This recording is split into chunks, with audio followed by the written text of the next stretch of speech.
నేటి ఆత్మీయ సమ్మేళనానికి ముఖ్య అతిథులు మనందరి అభిమాన నాయకుడు, మనందరి గుండె చప్పుడు గౌరవనీయులు తన్నీరు హరీష్ రావు అన్న గారికి స్వాగతం. అట్లానే నియోజకవర్గంలోని 4 మండలాల్లో మొన్న జరిగినటువంటి స్థానిక సంస్థల ఎన్నికల్లో గెలుపొందినటువంటి సర్పంచులు, ఉప సర్పంచులు, వార్డు మెంబర్లందరికీ అభినందనలు. గెలిపించిన వారందరికీ శిరస్సు వంచి నమస్కారాలు తెలియజేస్తూ, మన మండల పార్టీ అధ్యక్షులు, పురపాలక సంఘ అధ్యక్షులు, ముఖ్య నాయకులు, అట్లానే వేదిక మీద ఉన్నటువంటి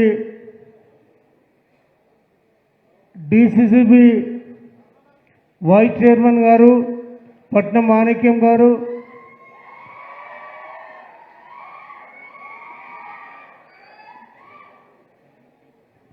టిఎన్జిఓస్ రాష్ట్ర మాజీ అధ్యక్షులు సహోదరులు రాజేంద్ర గారు,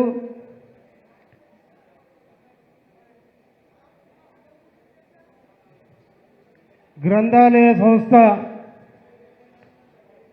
మాజీ చైర్మన్ సోదరులు నరహరెడ్డి గారు, సిడిసి మాజీ చైర్మన్ కాసాల బుచ్చిరెడ్డి గారు,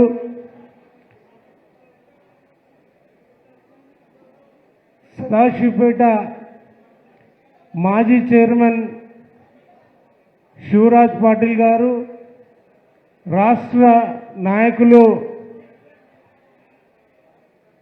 హకీం గారు, ఉద్యమకారులు మాజీ జెడ్పీటీసీ మల్లాగౌడ్ గారు, మా సీనియర్ నాయకులు డాక్టర్ శ్రీహరి గారు, మనోహర్ గౌడ్ గారు, అట్లానే కొండలరెడ్డి గారు,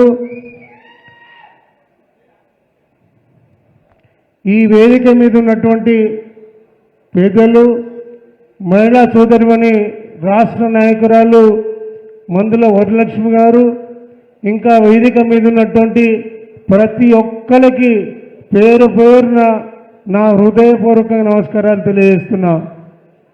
మొన్న జరిగినటువంటి ఎన్నికలు మన కళ్ళ ముందు ఇంకా తిరుగుతూ ఉన్నాయి. ఎన్నో ఒడిదుడుకులను ఎదుర్కొని మరి ప్రత్యేకంగా పోలీసు వారి మండల పార్టీ అధ్యక్షులు కంది మండల మధుసూదన్ రెడ్డి గారు, కొండాపూర్ మండల్ మేకం విఠల్ గారు, సదాశివపేట మండల్ అంజనేయులు గారు, సంగారెడ్డి మండల్ చక్రి గారు,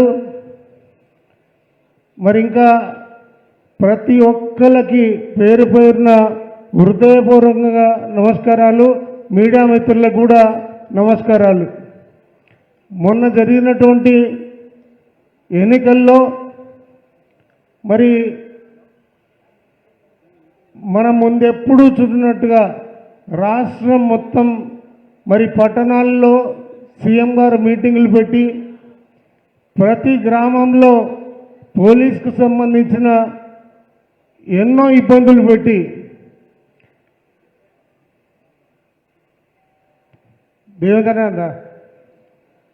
ఎన్నో ఇబ్బందులు పెట్టి ఎన్నో కష్టాలకి ఎదుర్కొని ఈరోజు గెలిచొచ్చిన మీ అందరికీ మరోసారి శిరస్సు వంచి నమస్కారాలు తెలియజేస్తున్నా. మన ముందున్న కర్తవ్యం మరి గ్రామాల్లో మనం చేయాల్సినటువంటి అభివృద్ధి కార్యక్రమాలు కానీ ప్రభుత్వం ద్వారా వచ్చే సంక్షేమం అందించడంలో కానీ మరి మనం ఎక్కడ వెనకంజ ఉండకుండా మరి మనం పనిచేయాల్సిన అవసరం ఎంతైనా ఉంది. మరి ఈరోజు ఎన్ని ఇబ్బందులు ఏ రకంగా పెట్టినప్పటికీ కొన్ని గ్రామాల్లో అయితే అభ్యర్థులను తప్పించడానికి కూడా చాలా ప్రయత్నాలు వాళ్ళు చేయటం జరిగింది. మరి ఎన్ని ఇబ్బందులను ఎదుర్కొని కూడా మరి ఈరోజు మనం మన సత్తాను చాటుకున్నందుకు మరొకసారి ప్రతి కార్యకర్తకి ప్రతి గ్రామంలో పనిచేసిన తీరు ఎంతో బాగుంది. మరి ఆ విషయంలో నేను మాత్రం మీ అందరికీ మీరు నన్ను కూడా ఏ రకంగా గెలిపించారు కాబట్టి మరోసారి మీకు అభినందించక తప్పదు. మరి మనం ముందు కూడా ఏ ఎన్నికలు వచ్చినా ఎక్కడ అధైర్యపడకుండా మనం అదే సత్తా చూపాలని చెప్పి మీ అందరికీ సవినయంగా మనవి చేస్తూ ఇప్పుడు రాజేందర్ గారు వారి సందేశాన్ని ఇవ్వాల్సిందిగా కోరుతాం.